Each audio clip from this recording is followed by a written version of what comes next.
Sorry, Cleavestain, but your princess is in another castle. What? Why does Toad sound like a chain smoker? Anyway, does she at least have, like, snap maps? Or something? No. Okay, listen here, you fucking mushroom. I've been through 10 of these motherfucking castles in this motherfucking kingdom. Just tell me which one it is, you fungal abomination! But that kinda ruins the fun. That dumb, blonde princess. There are many key elements that come together to create the dumb blonde trope, including, but not limited to, being ditzy, and well, being blonde. And here for you today, we're gonna break the trope down to its roots and build them back up, like Sharpay's journey to Broadway. Broadway? As in Broadway? Today's video is going to go some weird places, and maybe make me seem more like a fruit, if anything else. Hey. You look like a fruit! You! And not like a homosexual, I mean like a literal walking fruit! Eggplant! List the things we do for unnecessary YouTube videos. So let's begin.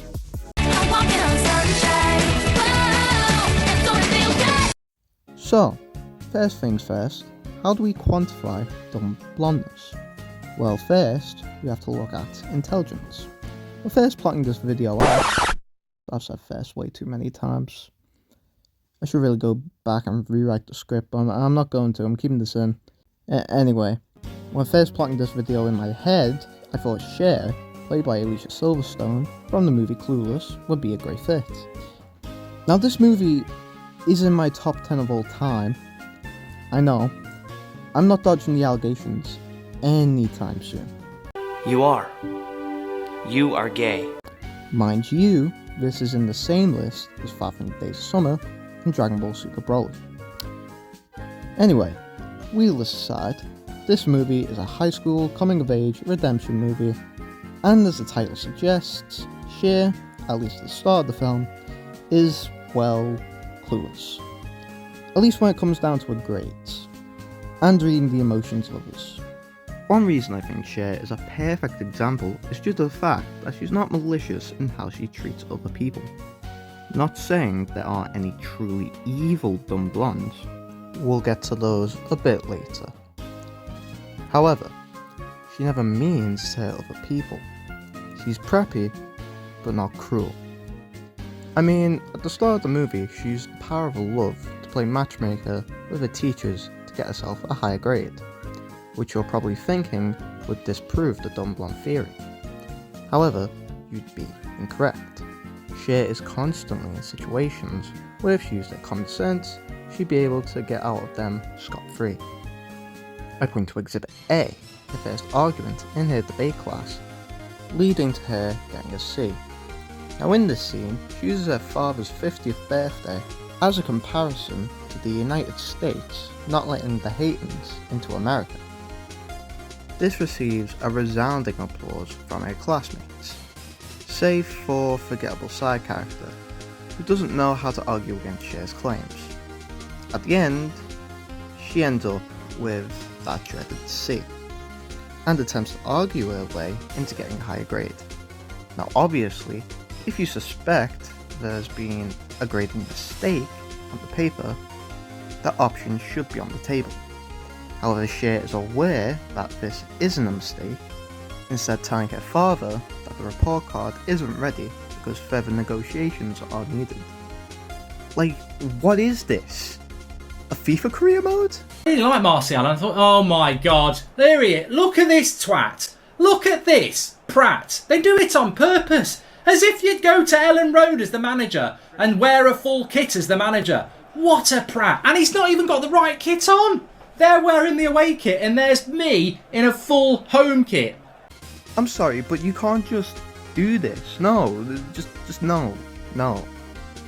The grade is the grade is the grade. I got stuck with a 4 in most things. because I've slept. It's how the cookie crumbles. You gotta go with the flow, okay? Anyway, moving on to Exhibit B. That being not seeing that Christian is obviously gay. Like, come on. My man's skincare is way too good. You know what? Matter of fact, what's his actor looking like nowadays? Let's have a little look here. Okay. Oh my god! Oh my god! Get off my screen! Get off my screen! Please, please, please! Yeah. Anyway, for our next example, we're talking about the almighty Heather Chandler. Fuck me gently with the chainsaw. Do I look like Mother Teresa?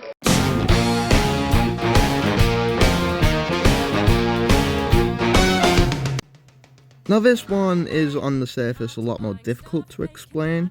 However, there is a surprising amount here, such as not seeing the hatred in Heather Duke's heart. I prayed for the death of Heather Chandler many times, and I felt bad every time I did it, but I kept doing it anyway. Now I know you understood everything. Always playing second fiddle, not able to get a word in while talking to her. Martha Dump Truck in the flesh. Here comes the cootie squad. We should shut up, Heather. Sorry, Heather. Look who's with her. Oh my god. Dang, dang, diggity, dang, dang, dang, dang, diggity, dang, dang.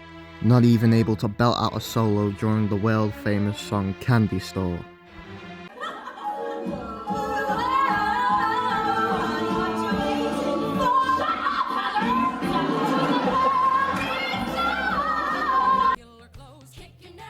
Don't look at me like that. You know what this was. Besides from not seeing Duke preying on her downfall, there's one just blatantly obvious one we must discuss, which leads to her death. Okay, first of all, look at the start of this scene.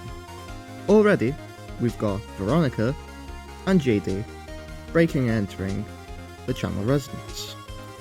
So as Heather wakes up, you'd think she'd be a lot more confused about the fact that some guy she barely knows is in her home.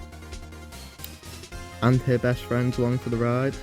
Well, best friend is a loose term, but yeah, I guess. But that's not the only thing. Why on God's green earth would you then take some random concoction that he's made for you? And at first, she hesitates, but instead of just telling them both to leave, she's simply told, I knew this stuff would be too intense for her.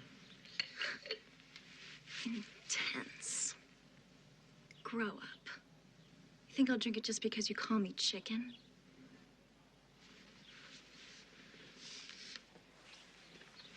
Just give me the cup, jerk.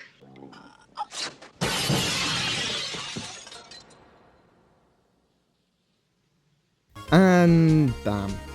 Just like that. Dead. Didn't even smell it. This was unequivocally a bad decision. Maybe even a dumb one.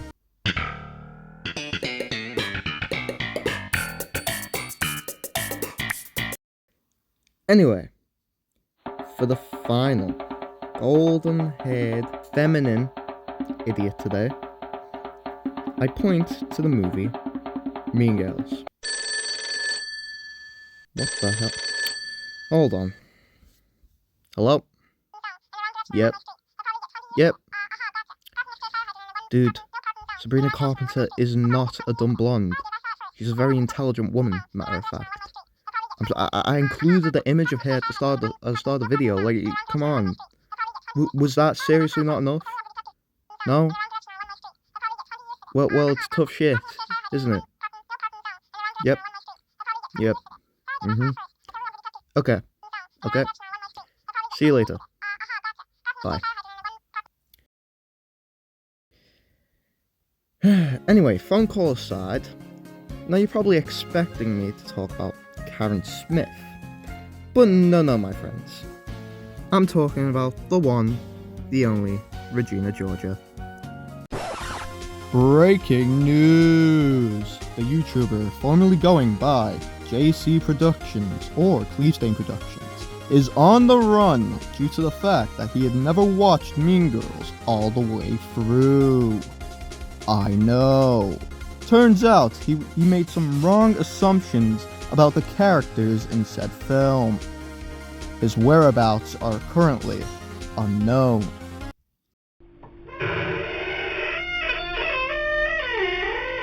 I've gotta get out. I've gotta get out. I've gotta find a way out. No. No. No! Yes, ladies and gentlemen, I was wrong. Majorly wrong. In the fact I thought that Regina George was an idiot.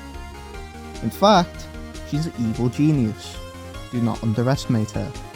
I had never watched Mean Girls all the way through, which was a mistake on my part, because the parts I did watch made her seem stupid, when in actuality, she really isn't.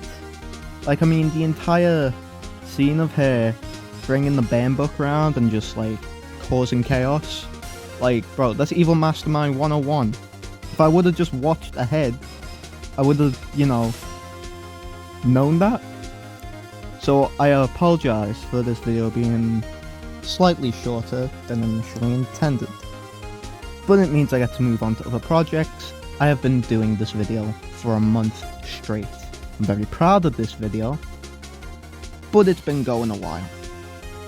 So yeah, the real idiot all along was yours truly. I want to thank you all for tuning in. Please like and subscribe to stick around and see more lunacy from yours truly. And I'll catch you all in the next one.